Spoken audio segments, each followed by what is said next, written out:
Yo, freestyle. Check, check, here we go. Meron akong istorya, pangalan ko'y Narciso. Teka lang muna, nakapulot ng isang ginto.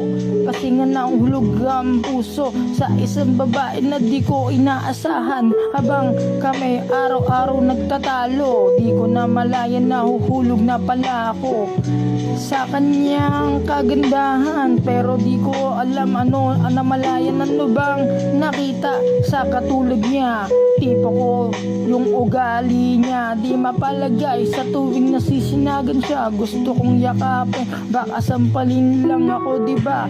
Kaso nga lang nalilito, ang puso ko ay gulong-gulo sa nararamdaman neto. Tangina, para bang nasiraan ng ulo na, sapagkat minamahal ko siya. Hindi ko lang maamin ang aking nadarama, sapagkat natatakot ako mawala ako palagi sa may tabi niya.